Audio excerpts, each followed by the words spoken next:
সুন্দরবনে বাঘের সংখ্যা ছিল ৩০৫টি। তো তারপরে তুলনামূলকভাবে বাঘের সংখ্যা কমতে শুরু করে। ২০১৪ সালে সেই বাঘের সংখ্যা দাঁড়ায় ১১৪টিতে। তো তারপরে সবাই উদ্বেগ প্রকাশ করে। তারপরে সরকার এবং বন বিভাগ তৎপর হয় কীভাবে বাঘকে রক্ষা করবে। তো তাদের তৎপরতায় বর্তমানে বাঘের সংখ্যা বৃদ্ধি পেয়ে ১২৫টিতে হয়েছে। তো এটা একটা আশার ব্যাপার যে সুন্দরবনে বাঘের সংখ্যা বৃদ্ধি পাচ্ছে।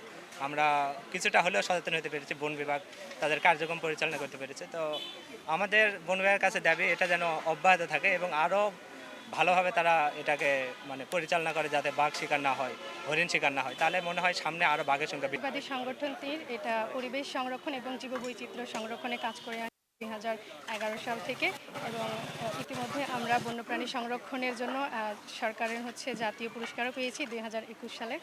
সেই সুবাদে আজকে বিশ্ব বাঘ দিবস। প্রতি বছরই এটা পালন করা হয়, বিশ্বের প্রত্যেকটা দেশেই এটা মোটামুটি পালন করে আসছে। আমাদের সুন্দরবনের যে অঞ্চল আছে, ইতিমধ্যে আমার শ্রদ্ধেয় স্যার ম্যামগণ বলেছেন, আমরা সবাই অবগত রয়েছি, সুন্দরবনে বাঘ দেখা যায় এবং 2024-এর রিপোর্ট অনুযায়ী এই পর্যন্ত সুন্দরবনে 125টা বাঘ রয়েছে। গত এক দশকে অর্থাৎ বিগত 10 বছরে মাত্র 19টা বাঘের সংখ্যা এখানে বৃদ্ধি পেয়েছে। এখানে আমরা যদি সচেতন না হই, এই সংখ্যাটাও আর সামনের দিকে বৃদ্ধি করা সম্ভব হবে না। এই ক্ষেত্রে সাধারণ মানুষের উদ্দেশ্যে আমরা বলতে চাই যে বাঘ তো আসলে আমরা এখান থেকে গিয়ে ওইখানে বাঘ সংরক্ষণের জন্য কাজ করতে পারতেছি না। তো ওইখানে কাজ করতে হবে কাদের? যারা সুন্দরবন অঞ্চলের সাথে জড়িত আছে, আশেপাশে এলাকাবাসী, তাদের সচেতন হতে হবে। অনেক সময় দেখা যায় যে বাঘ লোকালয়ের দিকে চলে আসে। তো কখন চলে আসতেছে? যখন বাঘের নির্দিষ্ট পরিমাণ যে খাদ্য, সেই খাদ্যটা তারা বনের মধ্যে পাচ্ছে না। অর্থাৎ বাঘের খাদ্য হিসেবে আমরা বন্য শূকর, তারপর হরিণ, এইগুলো দেখে থাকি। তো যখন বন্য শূকর, হরিণ মানুষ অবাধে পাচার করতেছে বা হত্যা করতেছে, সেই ক্ষেত্রে দেখা যাবে বাঘের খাদ্যের একটা সংকট দেখা যাচ্ছে এবং তখনই কিন্তু বাঘ খাদ্যের খোঁজে লোকালয়ে চলে আসছে এবং সেই সময়ই বাঘের সাথে যে সাধারণ জনগণ আছে তাদের একটা কংক্লি তৈরি হচ্ছে। এই ক্ষেত্রে আমরা যদি এই পাচার বা অবাধে বন্যপ্রাণী হত্যা বন্ধ করতে পারি, সেক্ষেত্রে দেখা যাবে বাঘ তাদের যে খাদ্যের চাহিদা সেইটা বন থেকেই পাবে।